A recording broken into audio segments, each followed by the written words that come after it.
Railway station का पूर्ण सर्वेक्षण हमने किया है। हमारी सरकार की जो महत्वाकांक्षी योजना ग्वालियर के लिए थी, इसके लिए स्वयं डिजाइन और तकनीक पर पूर्व रेल मंत्री और वर्तमान रेल मंत्री पीयूष गोयल जी और अश्विनी वैष्णव जी के साथ बैठकर मैंने स्वयं उसका डिजाइन रखा है। उसी का पूर्ण विश्लेषण आज हमने किया है। 4 हमारे वर्तमान के प्लेटफॉर्म हैं, 2 अतिरिक्त प्लेटफॉर्म बनेंगे। प्राचीन हमारी रेलवे स्टेशन जो पत्थर की बनी है, उसी तरह से पूरा बिल्डिंग प्लेटफॉर्म नंबर 1 के लिए बनेगा। और आधुनिक कॉन्कोर्स 5 नंबर और 6 नंबर जो 2 प्लेटफॉर्म नए बन रहे हैं, उनके लिए एक आधुनिक कॉन्कोर्स बनेगा। और 2, 3, 4 के लिए भी एक आधुनिक कॉन्कोर्स एग्जिट के लिए और एंट्री के लिए बनेगी। तो जहां हम लोगों की धरोहर को एक तरीके से पूर्ण जीवित किया जाएगा, वहीं आधुनिकता और प्राचीनता में संगम भी हम इस स्टेशन में लाएंगे। देश का एक सबसे प्रमुख स्टेशन ग्वालियर सदैव रहा है। मैं धन्यवाद अर्पित करना चाहता हूं रेल मंत्री जी को कि उन्होंने जो एक प्राथमिकता ग्वालियर स्टेशन के लिए दी है।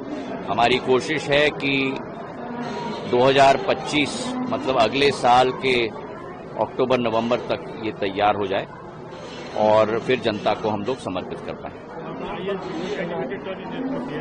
ISBT का भी पूर्ण सर्वेक्षण हमने किया है। 60 करोड़ की योजना है। आधुनिक और भविष्य के ग्वालियर का निर्माण नया बस अड्डा के आधार पर होने वाला है। 52 हमारे बस स्टैंड्स होंगे और इसके अतिरिक्त 85 बसेस की पार्किंग की सुविधा भी होगी।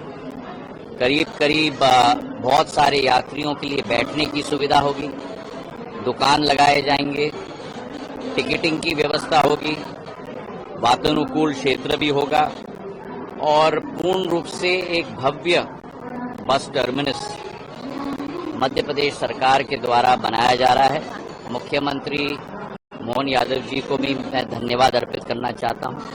इसी के साथ महत्वाकांक्षी एलिवेटेड रोड योजना का भी की समीक्षा मैंने आज की है और 230 पेयर्स में से करीब 150-160 पेयर्स और फाउंडेशन लग चुके हैं और तीव्र गति से फेज 1 का समापन हो इस साल के अंत तक या अगले साल के शुरुआत तक, यही हमारी कोशिश रहेगी। ग्वालियर अब प्रगति और विकास के पथ पर चल चुका है। आधुनिक एयरपोर्ट के साथ, 1000 बिस्तर के अस्पताल के साथ, सुपर स्पेशलिटी के अस्पताल के साथ, दोनों अस्पतालों को कनेक्ट करने के लिए अंडरपास के लिए भी गडकरी साहब ने 30-40 करोड़ रुपए दे दिए हैं। उसी के साथ रेलवे स्टेशन है। हमारा ग्वालियर आगरा एक्सप्रेसवे जो मंजूर हुआ है 4600 करोड़ का, एलिवेटेड रोड 1600 करोड़ का, हमारा मल्टी लेवल कार पार्किंग बाड़े में, गवर्नमेंट प्रेस, उसी के साथ चंबल से पानी लाने की योजना 1400 करोड़ की, करीब 15,000 करोड़ रुपए की योजनाएं ग्वालियर में वर्तमान में स्वीकृत हो चुकी हैं और चल रही हैं। हमारा ग्वालियर बदलता ग्वालियर। बहुत बहुत धन्यवाद। नेटवर्क के लिए कहा है कि नेटवर्क अगर कमजोर होगा, नेटवर्क नहीं मिलेगा तो उपभोक्ता को हर्जाने के रूप में 1 लाख रुपए मिलेगा। उपभोक्ता को 1 लाख रुपए का हर्जाना मिलेगा। नहीं, हमने ये कहा है कि जो वर्तमान में नेटवर्क पूरे देश में फैला हुआ है, करीब 26 लाख टावर पूरे देश में लगे हैं, जो करीब 6 लाख टावर ही थे 2014 में, तो करीब 5 गुना वृद्धि हो गई। 6 लाख से 29,60,000, तो 5 गुना वृद्धि टावर्स की हो चुकी है। उसी के साथ 4G और 5G का नेटवर्क निजी संस्थाओं के साथ लागू हो चुका है।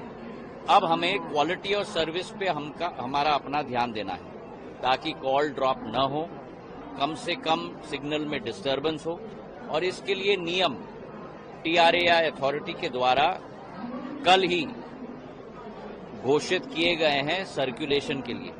उस पर सभी के सुझाव आएंगे और उसी के आधार पे अंतिम रूल हम लोग निकालेंगे TRA।